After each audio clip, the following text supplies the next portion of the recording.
Zelda once more said to John, and when she was maybe 13 years old, "I wanna do a movie where I kill a bunch of dudes." And, Lulu and Zelda really made this film called, The Hatred, which was sort of a 50-minute, less than an hour, visual poem that was definitely within the horror genre, and then I was like, "Cool, I want in on this." Welcome to The Creative Asylum, a weekly podcast that digs deep into the minds of visionary creators of all stripes. Musicians, actors, filmmakers, writers, artists, cartoonists, and cultural disruptors. Here, we'll discuss perspectives of living life on your own terms. Life lessons that keep us grounded, insane, and sometimes pull us back from the edge. So, take a deep breath, loosen your grip on the bland and the boring. This is your weekly prescription for authentic living, creative clarity, and hopefully, a little bit of cultural rebellion. Side effects may include spontaneous joy, existential epiphanies, and an uncontrollable urge to do weird and beautiful things. Hi, everybody. It's June 30th, 2026. My name is Daniel, and this is The Creative Asylum. Today's episode is a conversation with a husband and wife horror team, John Adams and Toby Poser, who, along with their two daughters, Zelda and Lulu, have been making horror films regularly in the indie horror world since 2019. They've actually been making films longer than that, but they're best known for their part in the indie DIY horror world, starting in 2019 with the film The Deeper You Dig. Since then, Hellbender in 2021, that was my introduction to their work, and probably for that reason is perhaps my favorite. They made one 2 years after that called Where the Devil Roams, which is a pretty special film. And then since then, 2024, they made Hellhole. Last year, 2025, The Mother of Flies, and they have basically completed work on their latest film, which at the time of this conversation has not yet come out, but it's called The Glorious Dead. I'm really fortunate to have been able to have them on this podcast. It's really, really cool to have this conversation with Toby Poser and John Adams. I enjoyed it immensely. I hope you do too. And let's have at it. Well, this is exciting.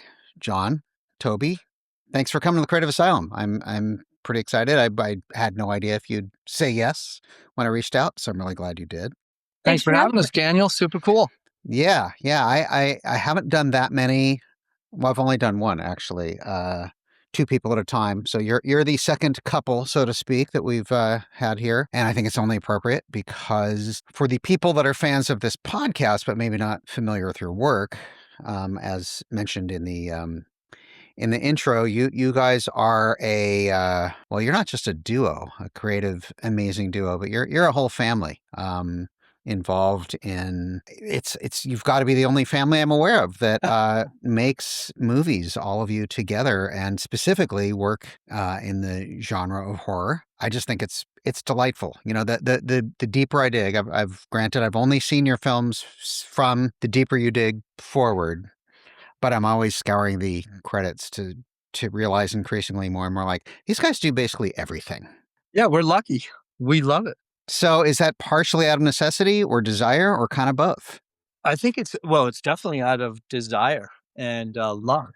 I mean, we love working together. It's a beautiful way to live life when you get to do art with your family and you get to be together and you get to talk about all kinds of interesting subjects. Because when you create art together, you're not just talking about a movie, you're talking about religion and politics and love and sadness and sickness, and you're all talking about it together in a very objective way instead of subject.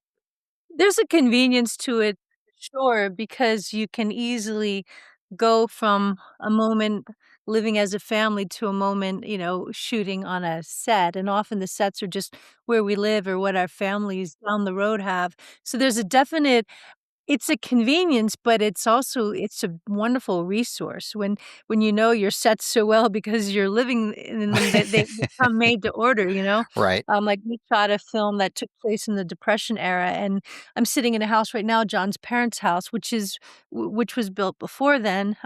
His John has a 1931 Chevy, so it's like often we'll use what we have, Mhm. and it's a pleasure to do that. Yeah, And I guess you don't have to go very far, right?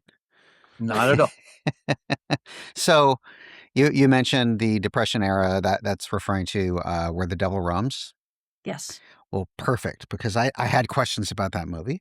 That one in particular really kind of fascinated me in its visual quality, which really stood out from all the other films that I've watched. There was such a different attention paid to like all that high contrast and some of it very saturated, and then some of it being very kind of stark black and white. And I don't know if you're familiar with and or if it was any kind of influence, but the work of Joel Peter Witkin. No, I don't know that. Oh, okay. Well, maybe I'll send you a link, and maybe I'll include a link in the show notes. There were some shots in the movie that were just reminded me of his photography in a really delightful way. He's one of my favorite photographers. He's very dark and kind of, I guess, horror inspired. I don't know, but what was it in that film that sort of inspired those different approaches? Were there specific things, or is it just continual desire to experiment and play? It's both. That's a great question, but I will say this, like, I'm in one of the houses that we shot in, which is my sister's house, also pre-depression. I grew up here.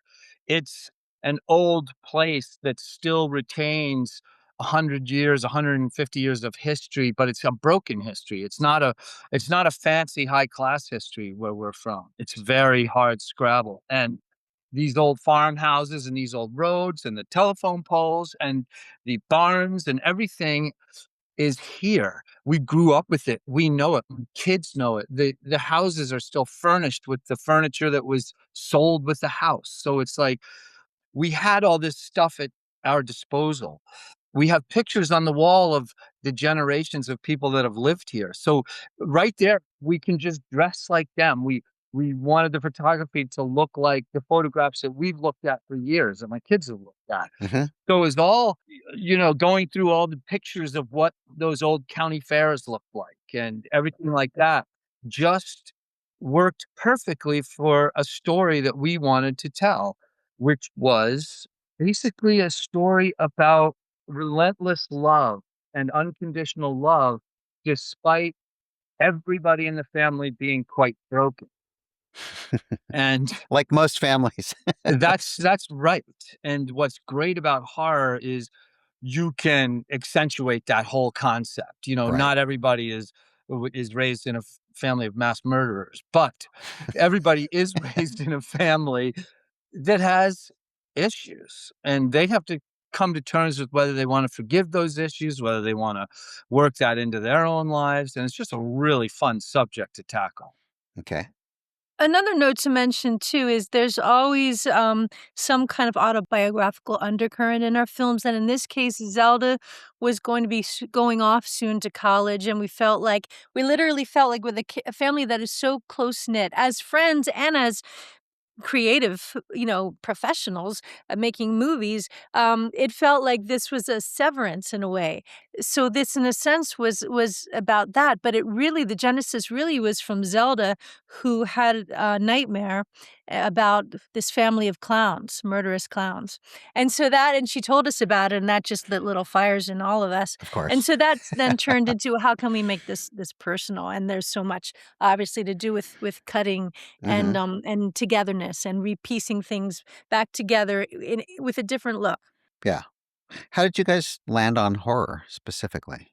Well, it's funny, our very first film in 2010, which was Rumble Strips, was meant to be a really dark ghost story. Okay. We started shooting it. We were on the road in an RV for a year, homeschooling the kids. They were 6 and 11 at the time. Right. And John and I John turned to me at one point, he's like, "Toby, I gotta tell you something. I just don't wanna kill the kids." And I was like, "I don't wanna kill the kids either."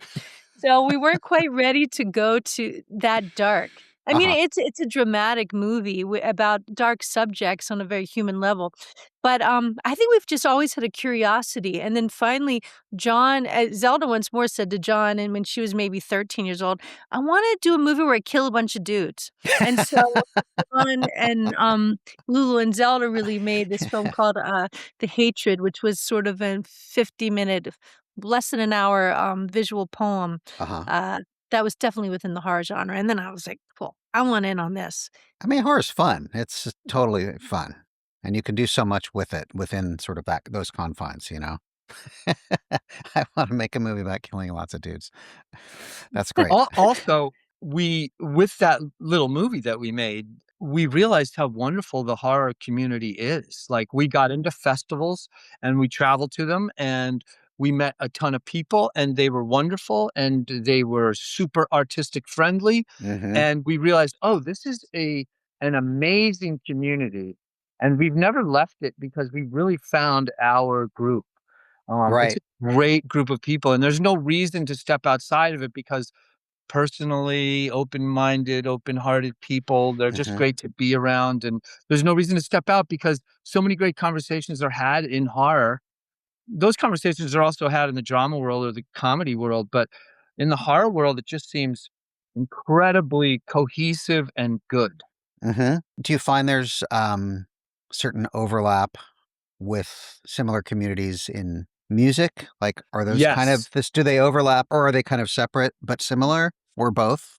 Yes, that is a great that's a great statement because no, they yes, they like I consider the horror community almost exactly like the punk rock community that I grew up in the '80s, and there's a huge crossover. Like whenever we go to festivals, meet new people, meet filmmakers, if they're our age, they're fans of Black Flag and Black Sabbath and the whole kind of crew. If they're younger, they're I find them to be very outside of the box of regularness. I really think the two are very much glued together. I mean, you think Yeah. of bands like Marilyn Manson or Rob Zombie or Black Flag or Black Sabbath, or there's this vein of darkness that's really thoughtful that runs through both the underground film business and the underground music business. Yeah, yeah. I mean, that's one of the things. The first film I saw of you guys was Hellbender, and it's probably my favorite. Maybe just because it was my first. It's kind of like the first record you listen to from a band always has Sure. that special place. So that movie for me has a special place. But I think maybe part of it's the first because it was my first one, but part of it was also the whole band thing. Yeah. Like I'm hearing the music and I'm kind of digging the music. I'm like, yeah, and then I'm like, holy shit, they're playing this music. That's so Yeah. cool. They're in a band together. And then, as I continue to dig deeper, I'm like, this is actually a real band. They actually Yeah. record records. And that hit me in a very special place. I don't, again, I don't know how much you've looked at previous episodes or my background or anything, but I played in the Seattle music scene for a decade, and so I love that you have this band together. I love that you do all the music for the movies. I love that additionally you, John, also do all the music above and outside sort of the band stuff. Were you doing music before film? Well, yeah, now I wanna turn that around. Okay. Tell us a little bit about, when in Seattle you played because, I'd love to hear about that. Oh, you will. Uh, I mean, we can do it here, but people don't want to hear about me. They want to hear about you. Ah, yeah, but okay, but the okay, well, we could turn it around, but I'm super interested. Like, which era were you playing in Seattle? Because I went to the Oh, UW, so I was there oh. for the whole grunge thing. Like, I was there before Nirvana existed. I was there So when wait, Green what River what what years were you there? 80 beginning of '86 until Okay. 90 the beginning of '91. Wow. Those are the exact years that, my main band was active. Oh, which band is it? A band called Skin Yard. Oh, get the fuck out of here. That's fucking awesome. That's amazing. You're amazing. I saw you play. You guys were Did you? great. Yeah? Oh, That's awesome. absolutely. I saw you Wow. play a bunch of times because, I love that. yeah, Well, too bad Skin we Yard never was met. That would have been it even cooler. I wasn't cool. Like I wanted to be in that scene, but I never fit into it. But I came from the New York hardcore scene and I loved this Seattle, the grunt, the early everybody, it was just like it was just a wonderful scene. You guys and just so many great bands. And especially before everything exploded, I think, because it was a Right. lot more familial and it was a lot more communal back then. It was like the Fastbacks and lots of just great bands. And you guys played a ton. I saw you outside in festivals. I saw you in street fairs. I saw Wow. you in clubs That's great. and Skin Yard. Yeah, massive. Really cool. Well, that's kind of a trip. Like, those are the exact years. Our first show was '86 and our last show was '91. Oh, that's Yeah. amazing. Where was your first show? At a place on Capitol Hill called the Oddfellows Club. Great. Very cool. Opening for You Men. Oh, yes, And then exactly. after that, we Great. played like Guerrilla Gardens and yeah, So great. That's what we take a lot of that early grunge feel, like, yeah. what Green River did, like kind of what Green River set down, and then I believe kind of more Mudhoney took over, and Tad kind of really did was like, I love like when I first got there, they didn't call it grunge, they called it dirge. Everyone was calling it dirge. At least that's what Right. I was hearing, and I love that name. And then later it became called grunge, but we as a band are always trying to revisit that super heavy, slow, Hmm. sludgy, riff-driven thing. But you also have the melodic quality, which is what I really love about Well, Hellbenders, thank you. because there's a lot of harder music that's that has vocals that are obviously done by people who are either too afraid to sing Yeah. or just can't, you know. And Yeah. I always appreciate heavy music that also has melodicism. I've always preferred it, Well, that's you where the know. girls come in. Like, that's Hmm. what's so great about I stopped singing because I sang with a rock voice, and Zelda was the first one who really wanted to sing over the Uh-huh. music.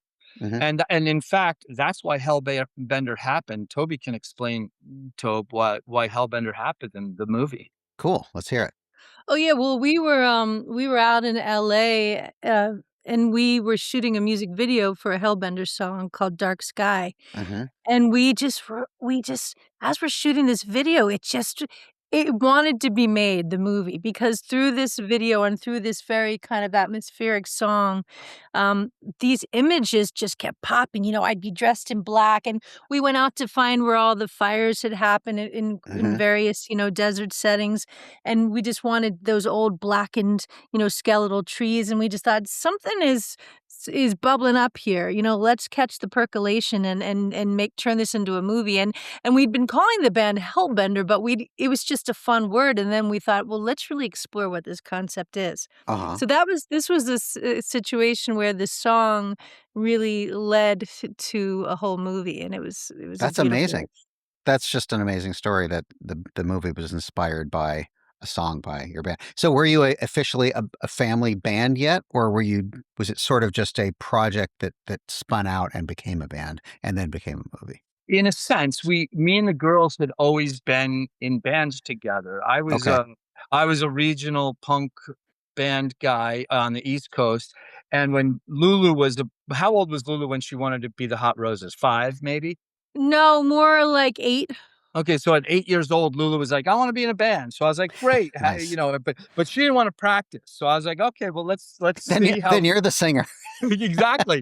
So she's the singer, and I would just go out and I'd play on the guitar, and this kid built a following. It was really Wow. great. But then one day she looked around and after the show, because she would just make shit up on stage, and it was Hmm. very funny. Yeah. And one day after the show, she said something like, "Everyone out there is just so weird." And it was like, "Yeah, that's great." And she's like, "I don't know." And she quit the That's our band. tribe. Exactly, that's who you want, that's great, you're doing great. And she's Yeah. like, "I don't know." And so she's like, "I don't think I wanna do it anymore." And then Oh, really? Uh-huh. Zelda was like, 4 or something like Again that. in the She's like empty space. Zelda Stop. raised her hands like, "I'll do it." And she was like, "And I wanna play drums." So, Okay. Okay. Zelda and I then had a band for quite a long time. Uh-huh. And, Just the Hellbent two of you? Yes, just the Okay. 2 of us. Okay.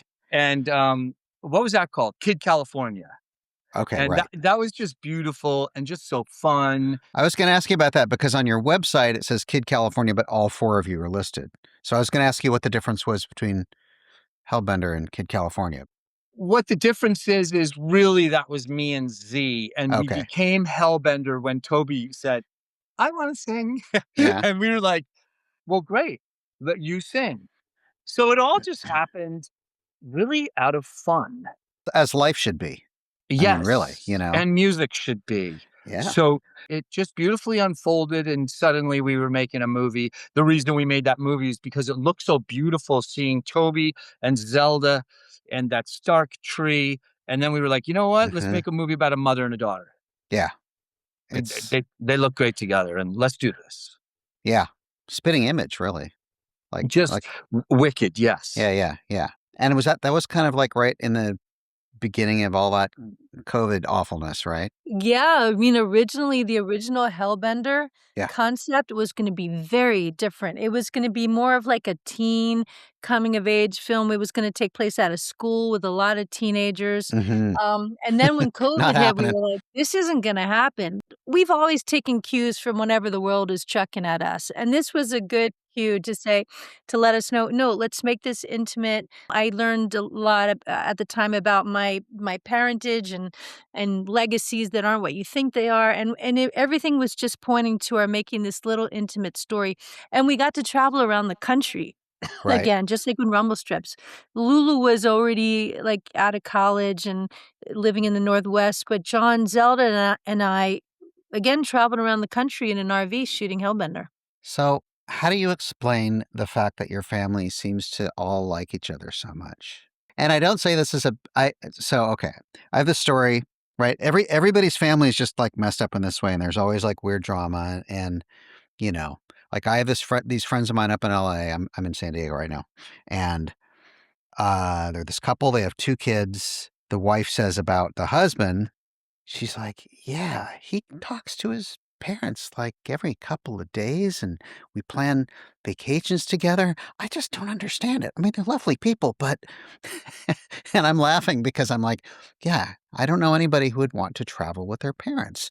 And so I see you guys and you're in a band together and you're making movies together and you're this creative force. And most parents making movies together, the kids would be like, yeah, our parents are kind of weird. We're going to go off and do our other thing. Or you get together for like, creative collaborative thing. And that's where all the tensions arise. And yet I get the completely opposite sense of all you guys. And I mean, it's a beautiful thing. I think it's amazing. But We're super lucky. I yeah. think, 2 things. First of all, we're lucky, but Mhm. another thing was Toby and I both had the same philosophy as parents, which Mhm. was friends first Okay. and just total respect for them as powerful individuals. So there was never a, domination aspect Right. to it, Right. and I think that, that really worked, for us. They're just really great friends. Now that being said, it's really also when your kids are individuals and and powerful, kind of beautiful people that stand on their own, we're Mhm. watching both of them go do their thing. So now me and Toby are more the left, here together doing our little duo now. We're more of a Uh huh. duo. Right. And we just asked the kids, like, we're doing a movie on this. Like, we just did a movie called The Glorious Dead. It's funny because it was going to just be me and Toby. And and Toby just as the actress. And then I asked Zelda, I was like, hey, I don't want to be like as if we're not asking you, do you want to be in this movie? And she's like, yeah. And so, and she said, but I only want to, I only want to work for like 2 weeks at the most, and I don't wanna direct, I don't wanna hold the camera, I don't want anything to do with it other than be an actress, and it was like, "Okay, that sounds great," and that's exactly what happened, Right. and Lulu said, "I wanna come home and do stuff," and so she wanted to do filming, and she wanted to be a stunt girl, and so it was very interesting because now it's back to the 4 of us, but Okay. a different dynamic. Yeah. Well, I notice it seems that Zelda is a lot more she's the more engaged of the two daughters in I mean, there's more co-directorial credits and writing credits and she's more featured prominently in the movies. Is that just her preference basically? Or like is Lulu off doing different stuff? 2 things. Zelda really grew up doing it with I mean, the kids were 6 and 11, Zelda 6, Lulu 11 when we started, but before you knew it, Lulu was off, to college, and Hmm. and Zelda really had more time, like, at home, and she was very interested. Whenever we could have Lulu, she was very, very helpful, but, yeah, Zelda just was really around a lot, and Hmm. then I just wanna mention what you the family thing, when you work your asses off together and you create something you like, you then get to celebrate the film, and that's something that we also really love to do together. So if you're lucky, you get to go to the festivals, you get to Right, and right. you get to really go out into the community, and that is something that to share as a family is pretty awesome, you know? Yeah, Um, and it becomes part of your living photo album. yeah. And so, it's just you've made it as a family, and then you get to you struggle and you're challenged, and then you get to celebrate together. It's kinda the coolest I thing. hadn't even thought about that, but that's pretty cool too. Yeah, yeah. Well, since you brought it up, let's talk about The Glorious Dead, which is your next film, right? I mean, Mother Flies was the most recent one. Is The Glorious Dead coming out this year in 2026? Well, yes, we know some you were not supposed to say them, so we won't say them, but we know that we're in some festivals that we absolutely love. Yeah. So that's gonna hit within the next bunch of months. And then, it's like Toby says, we get to since all 4 of us did this film together that we just loved. It was a beautiful winter. Hmm. Mother Nature's our lead actress, and she showed up in November and rocked our world. It was below 0 all the way until April, and she snowed every day, and we had a constant 2 feet of snow. It was relentlessly beautiful. Okay. This is shot basically where you're at in New York. Yeah. Yes, this one really we just shot right here in town, Okay. all around here, and now, like Toby said, we get to travel with Lulu. Lulu really played a big part in this one, and Zelda played, obviously, a really big part, so now we all get to travel together, and that's gonna be really nice because Zelda's out of college, so we're all free now. So what did Zelda and Lulu study in college? Lulu had a double majored in, French and psychology, and then she just got her master's degree in psychology as well. So she'll be off, helping people feel good about themselves, and she's very good at that. And then Zelda studied art history. Okay. So basically, not very ambitious people, like their Yeah. like their parents, right? It's fun and really fun. Zelda's actually shooting a short right now out in Oh yeah, Portland. nice. Yeah. Yeah, I looked at credits and it looks like she has a few different things coming up. Just well, a couple things separate from you guys, just as Yeah. act, which is cool.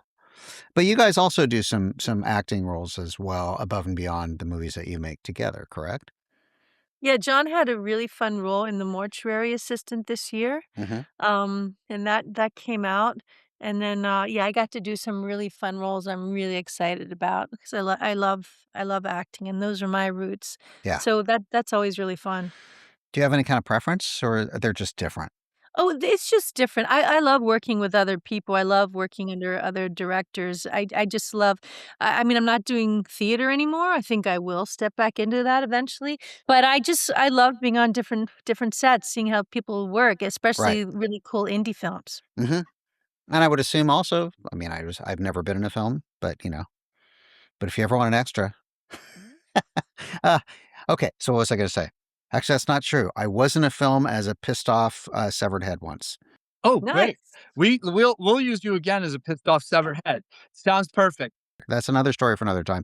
What I was going to ask is being in other films with other people directing and all that. I'm assuming that you probably pick up things or tricks or ideas that maybe like, oh, that didn't occur to me. That's kind of a cool idea. That it might further just help you to develop your craft in more depth. Fair assumption? Unfair? Toby, what do you think? What's your thought on that? Because you work with more people than me. I think what I notice the most is well, 2 things. One, that every set is kind of a family. Some are more argumentative than others, but in the end, it's people trying to work together and I love that when that symbiosis is smooth, it's really fun to see, and I'm reminded that we're all just trying to be creative and make something that people wanna watch, and that we but more than anything, that the filmmakers believe in, and I love being part of that, so I'm reminded that people are just working hard, hopefully for the same goal. Sometimes Yeah. people are just making a buck, I guess. I'm not usually involved in those. Right. But, but the other thing is more than learning things, I sometimes realize how difficult things are when there are a lot of, cooks in the kitchen, Hmm. and I'm kinda grateful in the end that we can kind of work the way we work, which is we tend to wear all the hats or most of the Right. hats. I need to include our wonderful Trey Lindsay, who's our 5th family member who does our Hmm. digital VFX, and Right. so sometimes I'm just reminded, like, oh, sometimes I feel very lucky that we get to work the way we do, and I'm grateful for that. Of course, Yeah. I'm learning little things, maybe Sure. about sound and camera angles, but more than anything, I often just stay out of the way and I just observe. Hmm. Something you just said about making it for a buck versus all wanting the same thing. To me, that just seems like kind of the difference between indie versus mainstream. The Yes. the motivations underlying everything are different, and I make the same correlation like with the music business as well. You know, Yes. indie bands are invariably doing it for all the right reasons, and then when they get signed to a big label, 50% or 80% of the time that experience like destroys the band and it's over Right. because they're stepping into a world where the inspirations aren't creatively based, they're financially based. It's nice when you can have both, obviously. Yeah, you said that perfectly. Well, thank you. If you're enjoying this conversation, please make sure you hit that follow button so you never miss an episode. If you're watching on YouTube, please like this video, leave a comment, and if you haven't already, please subscribe. It's the quickest way to grow our channel, and it's absolutely free. You can also subscribe to our other channels on social media. Check out our Instagram at Creative Asylum CA, that's the letter CA, or on TikTok at The Creative Asylum, that's all one word. Our website is thecapod.com, and our Facebook profile is the same, facebook.com/thecapod. All right, back to the episode. So, can you say anything about The Glorious Dead, or is that kind of Yeah, okay? I can't wait to Toby, I wanna hear what you say, and then I'll say something. I like hearing you. Oh, it's funny, Daniel, because when you're just getting a movie out there, we don't know our words yet. Like, if you talk to us in a few Right? months, we'll be much slicker. So we'll practice on you, Daniel. Here we Good. go. Let's see. Toby's on the hot Well, seat. this is a punk Well, rock podcast. Nothing's very well. There's nothing slick about us. So, Great. alright. At the skin level, The uh huh. Glorious Dead is about a sheriff and her young deputy who wake to find the world has changed overnight, literally. Like, there's no electricity, Mm, people are saying that their pets and their parents are missing, people are complaining about blood dripping from faucets, and then people start witnessing these fleshy monsters, these mm-hmm. creatures in the woods, and then soon things go really and that's just the beginning of one really, really shitty day for these 2. Um, and so it takes place over one very stressful day, escalating hard, in this small American town. For me, it was really fun to make this movie because we had with Mother of Flies, we had made a super emotional and personal film, and, we loved making that. It was great for us all.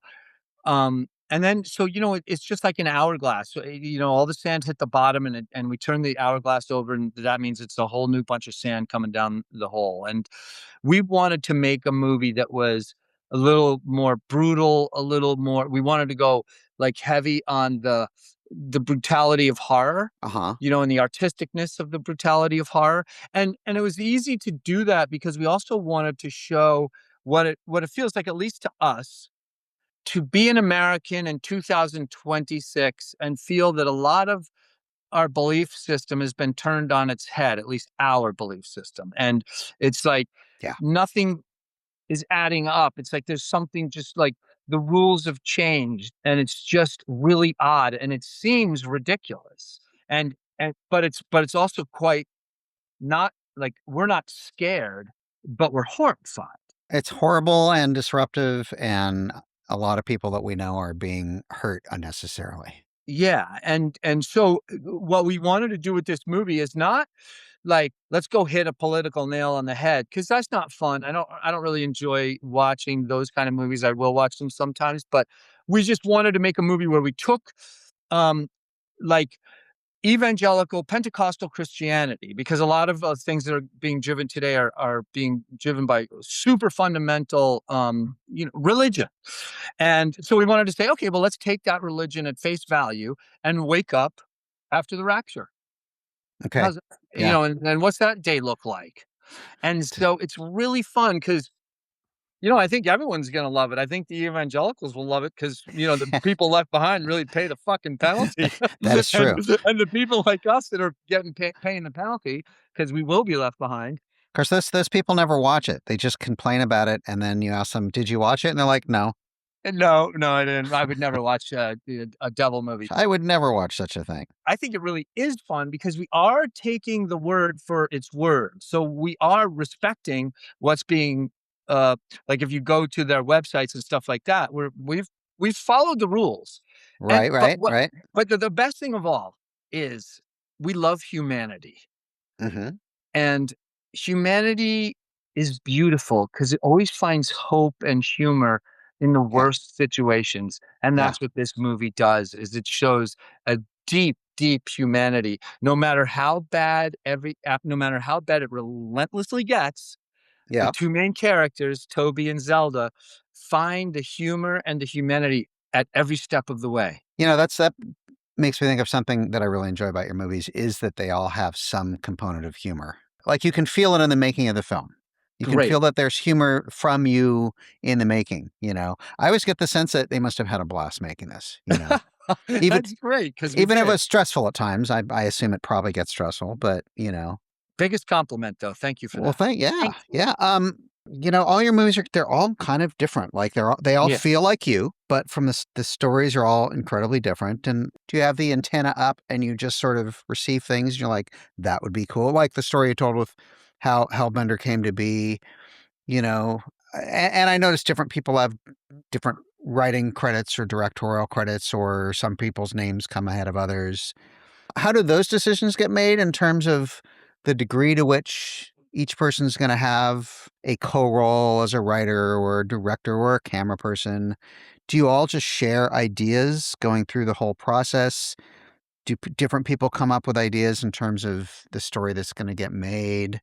And I'm always curious about that, just like creative process, I guess. Well, I'll tell you this, Daniel, we call it slinging spaghetti. There's Uh-huh. so much spaghetti sliding off of our walls.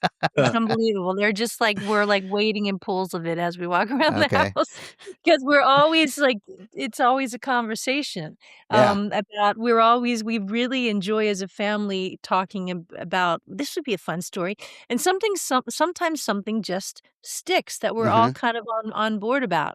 In terms of when we do decide on something and we're shooting, we are super democratic. Hmm. So, we'll shoot it 3 or even 4 different ways if all of us are on set, because we learned pretty quickly that it's just a waste of time to battle, when the sun's setting. And Hmm. so we shoot it each way. And then when John's editing, the cream that serves the story best always rises to the top. And we learn a lot in doing that. And it's fun. Nobody feels, left out. Nobody feels disregarded. And and as an actor, it's fun too. It's like, yeah, I'll do it 4 different ways. I love Uh-huh. that. Fun. And it's cool because you get to try different things and then democratically decide on the best result. I mean, to me, that's kind of Yeah, an allegory to actually being in a band and trying out different things in different Yeah. ways. And then you for can sure. kind of discuss and kind of go, "No, that one sucks, but that one's really cool," or the unexpected comes Yeah. up, and you're like, "Oh, I didn't think of that." So this just brings me to a totally random. There was a shot, I think it was in Mother of Flies. It was just a brief shot, but I'm like, "That's so cool." I actually had to rewind it and watch it again, where there's like you're in the woods and there's a tree kind of in the foreground, and I think it was Zelda walking. She goes behind the tree at a distance, and then she comes out from the tree close up, and I was like, "That is so cool." Awesome. Was That that was cool. was that intentional, or did that, like, happen as, like, in the process of editing as a happy accident? I was just so curious. Like, that shot I just thought was, like, brilliant. Well, first of all, I am so happy that you're the first person to mention that Really? shot. Oh, yeah. Yes. It was so great. Oh, I'm so happy, then it's One of my all favorites worth too. it. Sometimes I wonder whether anybody even, like, sees it because it's kinda seamless, it makes sense, so your Yeah. mind might be saying, "Oh, I didn't see anything weird there."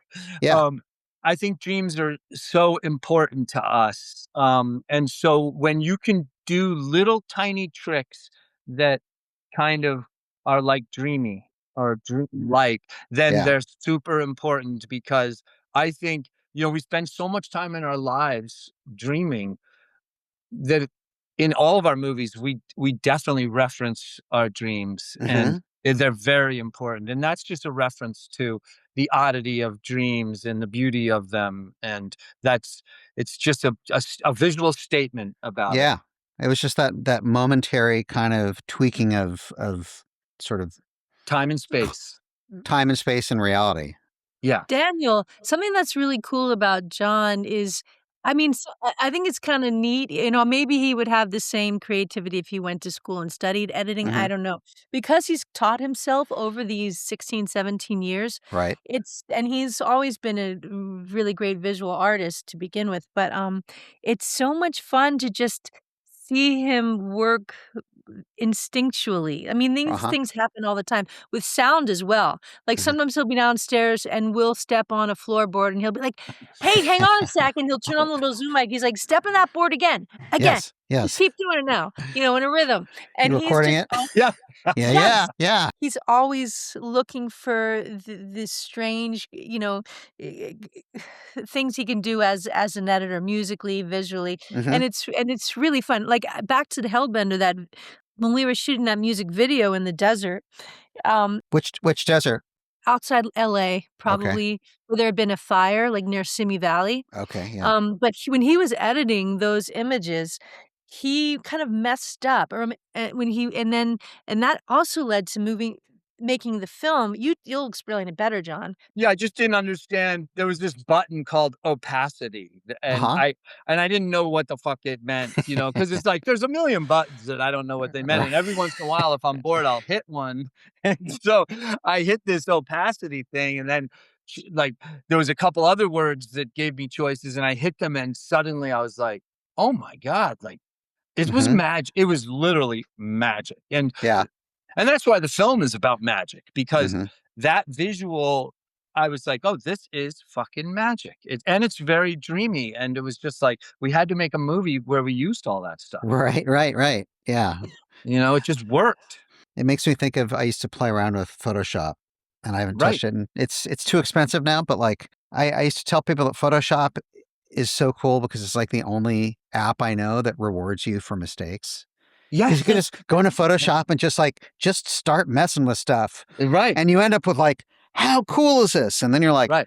"How did I get there? No clue. I have Can I no repeat idea. can I repeat it? No. Nope. No, but I'm keeping it. I'm Exactly. keeping it because it looks so great, right?" That's right. It's kind of like the benefits of getting high without getting high, you know? Yeah. Yeah. I mean, the same happens with music, actually. Like these days, I try to buy it's funny when I lived in LA, there was more music stores, so I could go to like the music stores and buy a pedal, go home, just do everything I could with it, and record it all, and then bring it back and be like, "Yeah, this one I don't like this one. Let me try this. Can I try this one?" Eventually, every place was like, "Dude, we know what you're doing," and It's I was like, it's "Okay, well, I appreciate that you let me do it." it's like buying a dress for a wedding and bringing it back the next day. Exactly. So I do have like banks of just the weirdest noises. They may not work for this movie, but they might work for the next movie. And I always bring 'em out my bag of noises that don't make any sense. And inevitably about, 5% get used and I'm burning through it. That's great. Are you always also creating, like, new noises for the audio bank account? Always doing new noises and also always writing new songs. Okay. And what's nice about writing songs is, when you write for a band, you're generally writing for your band and your audience. That's why you're there. You're there as an entertainer on a stage for people that have come because of what you represent to them. But what's fun about movies is each movie represents something else. Yes. So, it's like the movie that we just did, The Glorious Dead. We wanted the soundtrack to be kind of fun and rock and roll because the subject matter isn't that fun. It's Okay. but we want the lead character to be traveling with power and dignity, you know? And the best way to do that is some fat, kind of fuzzy punk rockish AC/DC kind of mix. And so it was fun. So for basically a year, we sat around and recorded heavy shit. And we used it. Now we're gonna make another movie and I can't figure out what the soundtrack's gonna be like. Okay. Yeah, a movie after The Glorious Dead. Yes. Always have to have a movie going. At this point, you're more or less managing to do like a movie a year. This one's a movie a year, yeah. Where the Devil Roams, 2023. Hellhole 2024. Mother Flies 2025. The Glorious Dead Yep. 2026. That's great. It's fun. Yeah. It's really fun. And it's important that we get better every single time because it's so fun and it's fun to get better. It's fun to try to figure out how to tell better stories and shoot better and record sound better. And We wanna stay completely immersed in this wonderful community that's been so good to us. So yeah. we wanna keep making something for them, but also, like, we love it so much. It's sort of like, sometimes I feel like the woman who's always, like, making soup for everyone. I'm just like, "I can't let the pot get empty because I just gotta keep serving soup. Yeah. You better sit and eat it with us." I have a I have a feeling that image is no, I think it's already been in one of your movies, actually. Yeah, Toby's cooked some stuff up already. Yeah. Yeah, yeah. Let's see. I have a potato, Oh, an good. onion, and an apple. That's Oh so my Soup, god, great. good for Like, soup, you. Oh soup. my There god. we go. oh, you just made our month. I was like, that sounds weird. Should I try it? Might be delicious. Who If knows, you're right? hungry, this If you're hungry enough, the apple gets rid of the taste of the rot. right? Yes, which is important. Do you have particular favorites of your films, or is the most recent film always your favorite, or do you love certain films for different reasons? Definitely that. Yeah. I love every there's okay, well, first of all, we've made films that we didn't love, so they never came out. Okay, wow, We've made 2 films that like we full, full. Wow, okay, full all the way up until right at the end when it was like, "We can't release it because it's not good enough." But I love those ones too. Do yeah, you love them, Tobe? I do. that's Yeah. sort of honorable and sad all at once. Yeah, and they sit there, and maybe one day there could be some little thing that clicks that suddenly they might become relevant in some way. Wait for the Criterion box set, and those can be like the extras that come out only Yeah, on the box, right? but for me, I'll always love Where the Devil Roams for some reason. Okay. It is my favorite, and I love it dearly. I love them all dearly, but for some reason, that one, I don't know why. That was the most recent one that I just watched. I don't think our fans think that's the one that most people love, but the people that love it really like it's got this slice of audience that they're like, Yeah, "That one." it stands out. It definitely stands apart from the rest of your films, I think. Like stylistically and Yes. visually, it has a very different kind of point of view, and it feels like it has a very different kind of intentionality. That one's very special to me too, I mean, artistically. I think I also have a really personal connection to The Deeper You Dig.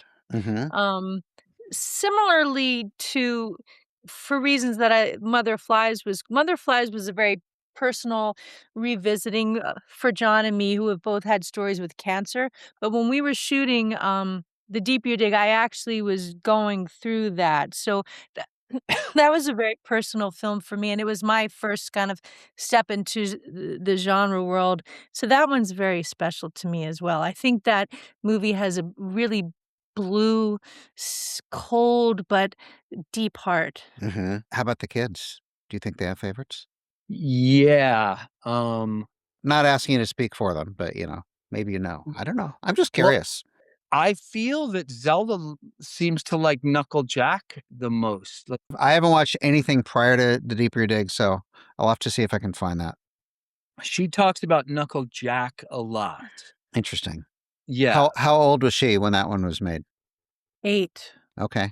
Lulu, I mean, was really like, Rumble Strip's her first one, she was she was really immersed in that film, and Mhm. it's probably really special to her. So Lulu likes Where the Devil Roams too because Uh-huh. she played a really fun role in it. But a tiny role. Yeah. Tiny, but really fun. Like, she loved that was a really fun time with Lulu chopping us up. I mean, Uh-huh. come on, it was hilarious. It was But hilarious. I love Lulu in Hellbender. Yeah. Lulu's Yeah. great in Yeah. Hellbender. She's so Amber. And in this new one, Gloria Stead, she wears the creature suit, and she's such a physical, athletic Uh-huh. woman, and it's Yeah. really fun to see her work in this. That's cool. That's cool. So, okay, you're the family that makes films together. You, John, also do visual art. I don't know if you're still as active as you used to be or not, and you do music and you do all the editing, which is a whole job into itself. What about the rest of the family outside of acting and directing? Are there other creative? Well, I guess you all play music together too. Um, do the girls do other kinds of art visually or music outside of the container of the Adams family? Or Yes. yes? Lulu loves woodworking, and she does a lot of that. Lulu's really interesting because she picks up cool art things and does them just out of joy. Like, Uh-huh. I want to learn how to like carve wood, or I want to learn how to make a tapestry, or so she does a lot of that. Zelda is really pioneering through any kind of media that she can get her hands on. I think she's just right now, like an art pirate, just stealing Uh-huh. every idea she can, Sure. and we'll find out where she lands, if she even lands anywhere in particular, because she's doing photos and drawing and Right. fashion, and it's all every time you see her there's another thing that she's doing, and so it's just fun. I think they're both smart to to not worry about it, just do whatever the hell they want. Sure. I mean, you don't have to land anywhere. You can land Nope. everywhere, right? Yeah, we haven't landed. Me and Toby haven't landed anywhere yet, and it's Yeah. fun. Yeah. So, okay. Did you guys meet through creative endeavors? We met at a rock club in New York City, Irving Plaza, to see our friend's band, and we Which met there. band? The Bog. Bogman. Bogman. Don't know them, but I do know Irving Plaza. Yeah, East Coast band. Yeah. They were kind of big, like regional East Coast band. Kind of more of a jam band, really. Okay. And it's funny because I don't think I like all the people in the Bogman, but they definitely weren't my type of music. So it Uh-huh. was Uh-huh. great. And I don't think they were Toby's type of music. So it was just life being like, Toby, do the soup mix. There, that's what happened. Life did that. And me and Toby, two carrots, bumped into each other. Nice. Did you Yeah. did you meet through friends or just like, hey, The bass hey? player's brother was friends of ours, Mm-hmm. separately, and he introduced us, and then he got John to put me on the guest list for John's band's gig, and There I you go. thought, "Well, he's gone to such effort to put me on the list," Uh-huh. and so I will go, and I went, and I was like, "Oh, he's kinda cool." Nice. And I never put anybody on a guest list ever. Like, people would be like, "Put me on the guest list." I'd be like, "Sure, okay." And I wouldn't put them on so that when Uh, they showed up, they'd have to pay because they right. should fucking pay. You know what I mean? It was $5. Like, why go on the guest list? But in this case, I was kind of like, I'm definitely gonna put her on the guest list. So I'm not gonna make her pay. So had it not been for the fact that you were in a band, it's possible that maybe this would never have happened? Well, it happened the way it happened, and I'll always be thankful that it happened the way it happened because that this has been really a great ride. Yeah. Although, I'll tell you something interesting, though. So, John was modeling a lot in the '90s. We met in 1996, and I was constantly drawn to this poster, like a Calvin Klein eyeglass advertisement that was always in the poster of those fancy, like, eyeglass stores. Yeah. And I kept saying to my friend, "Did you date him? Like, why does he look so familiar?" And she would always say, "Stop asking me. Why do you always ask me about this strange guy? Like, I don't know who he is," you Listen. know? And it was John. And I Okay. didn't even realize till months after I was dating him that that was even Oh, him. really? Oh, wow. And I saw the poster and I was like, "Oh my god, that's my boyfriend." So it's just somehow I was drawn to him, I just didn't know why. That's kind It of a was the trip. glasses. It was the glasses. Here, am I turning you on, Tobe? Oh, yeah. Yeah. You're turning me See you on. in 5 minutes. Okay, good, yeah, well, how about Woo! now? How am I doing We're done, now? Daniel. All right, so we are winding down. I guess I'm going to ask a question of you together, but separately, or a couple questions. I'm curious with the two of you because in my mind, you epitomize my idea of what the ideal life is. And what I mean by that is you are living the most exploratory and expansive creative life. Your primary medium is film, but you also do music and you do art. And, there's obviously this underlying attitude of, and whatever else I feel like. And so, which is great. I mean, to me, that's like perfection. So, I'm just curious, like, what your thoughts are about creativity and living a creative life, and I guess maybe like why it's important, and because it's not something most people do. I think people are innately more creative than most people think they are. If that makes sense. It sure does. I think everybody's beautifully creative. I mean, we when people say, "Oh, I'd like to act in your movie, but I'm not an actor." I always am like, "But you're you, so you're welcome. We love you. We'll all we got to do is get to you, and there it is. Because no Hollywood actor could be you." Um, so I agree with that statement that everybody's wildly creative. That doesn't mean they have to go out and be creative, but they can if they want. I'll just answer real quick. I feel incredibly lucky. This life didn't land in our lap. It's like Lemmy says, the chase is better than the catch. We spent a lot of years working to be artists that actually were carpenters or waitresses or Hmm. ditch diggers or plumbers and, you know, painters. And there was a lot of lulls where the art didn't pay, but it still was beautiful to do, and so we kept doing it, but had to work. Basically, we still know where the coin star is, Hmm. and that's part of the beauty of it. Agree with you, Daniel, that I think people are far more creative than they think or know. Hmm. Um, something that I say all like almost like a broken record in terms of how we use imagination in our films as an attempt to be original. I think creativity is pervasive. I think originality can be very tough, Hmm. and in a world where things are constantly redone. But something I say ad nauseum is that when you're a kid and you're playing with mud pies or trash that you find on the beach to help make your sandcastle. Your imagination is full tilt boogie, man. Hmm. You just don't doubt yourself. You Right. you even have sometimes imaginary friends. And I think that something we love to do with our work is just to try to access that kid, and fun definitely is part of that, and it's not a frivolous thing when I say fun, it's fun because we're working really hard, Yeah. but fun is a big part of that creativity, and it really is just the key that helps, I think, unlock those creative instincts, because it's so easy to censor ourselves or feel foolish. I mean, at 57, I still have to remind myself don't censor your imagination because you feel like it's silly or you're too old to be doing that or whatever. And so I think we all have it, and I think we've just kind of made sure that we don't put a stick in our spoke. Do you think as we become adults, we're taught to sort of dismiss those parts of who we are? Because being an adult is something is more serious, and you're not supposed to be as playful or creative or have as much fun.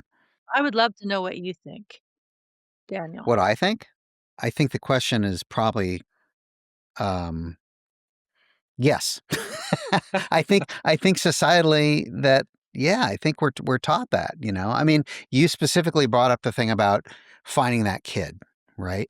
Because when you're a kid, when you're allowed to explore and you're allowed to, find the wonder in things. I mean, that whole thing about, well, you're in high school now and you're going to go to college and what's your career going to be? And what are you going to be? What are you going to do? And it's not ever considered like, oh, I'm going to be a musician or I'm going to do this creative thing or I'm going to I'm not going to give a shit about a regular job because what I really want to do is explore the potential fun in life and what does that look like. And, I think I think the three of us, and probably most people we know, belong to a tribe that ascribe to a different set of ideals, and I think that's Yeah. part of what makes our tribe special is a difference of attitude about creativity and about what a creative life can look like. And it doesn't necessarily have to look like the same thing to all people, but I think it should be authentic, and I think it should come from the heart, and I think it should come from a place where people feel like they are teasing out that part of themselves in whatever it is they do and however they do it. I agree with you 100%. And again, I think you nailed it perfectly because what we notice is that a lot of people reach out to us that are our age. It's funny, we get reached out to a lot, I think, with young people and people our age and older because we're striking a note that they're glad is being struck because maybe a bunch of them did kind of follow the rules, and then as they got older and wiser, realized, "Wait, fuck the rules. The rules are not working here. Like, Hmm. where's my happiness and my fun? Yeah. Where's that part?" And so there's this I think that's why people are encouraging us to keep going as a little family making movies too, because it's also we're all in it together. I think Hmm. people like being in this canoe with us, because it Yeah. is, and we like being in the canoe with them. It's a Hmm. very encouraging community again. And I think another thing that's great about horror and punk rock and what you're talking about is these are the people that did break the rules and it paid off. You know, Yes. it's like they said, their parents said you really should go to college and become an accountant because you need to work one day and you need to have a house and a Tesla. And a lot of us said, but wait, why do I want a house and a Tesla? Well, because that's what you want. And it's like, well, I don't think I do Right. actually. Yes. I don't want that. Yeah. I want to go to fucking Oklahoma City and play in a bar that smells like piss. That sounds fun. and, and then those dreams turn into other things. And so it's fun. This is just fun. Yeah. Well, you only get one life. That's right. That's right. That's what I tell. Sometimes Lulu asks us, she's like, how come you never put pressure on me to get like a real job? And it's like, because that would be fucking stupid. Because you're doing great. You're traveling around. You're Right. like, this kid can figure out how to sleep in Greece and Estonia. It doesn't matter where she goes. She can figure this all out. Does she have a job and a Tesla? Absolutely not. Not even close. But the thing is we look at her and she's so happy. Right. So it's like, well, there's your house. That's what your house is, and that's what your Tesla is your happiness. Yeah. Thanks so much for listening to this episode of the Creative Asylum. A quick favor before you go. If you liked this conversation, please be sure to follow and subscribe wherever you get your podcasts. New episodes drop every Tuesday at 10. You can find us on Instagram and on YouTube at Creative Asylum CA. That's Creative Asylum and the letters CA. Our website is thecapod.com. And our Facebook is the same, facebook.com/thecapod. Until next week, when we'll have a new conversation with another creative disruptor, stay creative in life and at work.